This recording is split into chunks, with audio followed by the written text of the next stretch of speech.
किसी ने बड़े कमाल की बात कही है कि हीरे की तलाश में हम पत्थर जमा करते रहे, कब हीरा खो दिया मुझे पता ही नहीं लगा।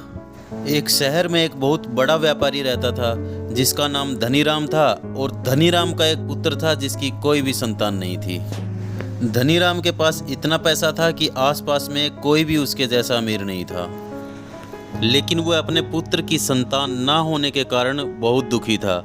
उसे एक अपने घर का वारिस चाहिए था। धनीराम रोज मंदिर में जाता और भगवान से एक ही प्रार्थना करता कि उसके पुत्र को एक संतान हो जाए। आखिरकार एक दिन भगवान ने उनकी बात सुन ली और उसके घर में एक सुंदर बालक ने जन्म लिया। धनीराम बहुत खुश हुआ और उसके पुत्र और पुत्रवधू भी बहुत खुश हुए।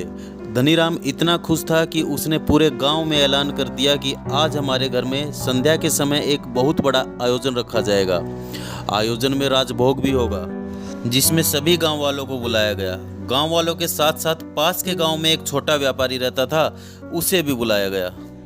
वह व्यापारी अपने काम में इतना मस्त था कि वह कभी अपने कपड़ों पर ध्यान ही नहीं देता था और वह हमेशा ज़्यादातर फटे पुराने कपड़ों में रहता था, लेकिन वह धनीराम को बहुत मानता था। वह व्यापारी उस दिन धनीराम के घर राजभोग करने के लिए चला गया। जब वह व्यापारी धनीराम के महल में पहुंचा तो धनीराम ने उसे देखा। वह व्यापारी फटे पुराने कपड़े में, गंदे कपड़ों में आया हुआ था। यह देखकर धनीराम को गुस्सा आया और धनीराम ने कहा, मूर्ख, तुम्हें पता नहीं आज हमारे घर कितनी बड़ी खुशी आई है और तुम कैसे भिखारी की तरह कपड़े पहनकर मुंह उठाकर यहाँ पर चले आए। क्या तुम्हारे पास कोई ढंग के कपड़े नहीं है? पहले जाओ और फिर कुछ ढंग के कपड़े पहनकर आओ। वह छोटा व्यापारी अपने घर चला गया और अपने घर जाकर आईने के सामने खड़ा होकर अपने आप को देखा और व्यापारी ने फटे पुराने कपड़े के ऊपर एक सुंदर सा कोट पहन लिया और पगड़ी भी पहन ली और फिर से व्यापारी के धनीराम के घर पे चला गया। धनीराम के महल में पहुंचकर व्यापारी ने खाने की प्लेट उठाई और उस प्लेट में व्यापारी ने थोड़ा सा भोजन लिया और अपने कोट और पगड़ी को खिलाने लगा। ऐसे करने से उसके कोट और पगड़ी फिर से गंदे हो गए। धनीराम ने गुस्से से उसे कहा, मूर्ख, तुम फिर आ गए और ये क्या हरकत कर रहे हो?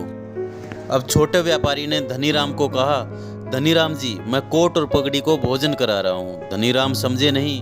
उन्होंने उससे कहा कि तुम क्या बोल रहे हो, मुझे कुछ समझ में नहीं आ रहा। तब छोटे व्यापारी ने धनीराम जी से कहा, जब हम किसी खास मौके पर कोई भोज रखते हैं तो कुछ लोग यूं ही आ जाते हैं ताकि फॉर्मेलिटी निभाई जा सके, और कुछ लोग फॉर्मेलिटी निभाने नहीं आते, वो दिल से जुड़े हुए होते हैं। इसलिए मेहमान का हमेशा आदर करो, उसकी बेइज्जती नहीं पहुंचाना, वरना आपको मालूम ही नहीं चलेगा कि पत्थर जमा करते करते कब आपने हीरा खो दिया।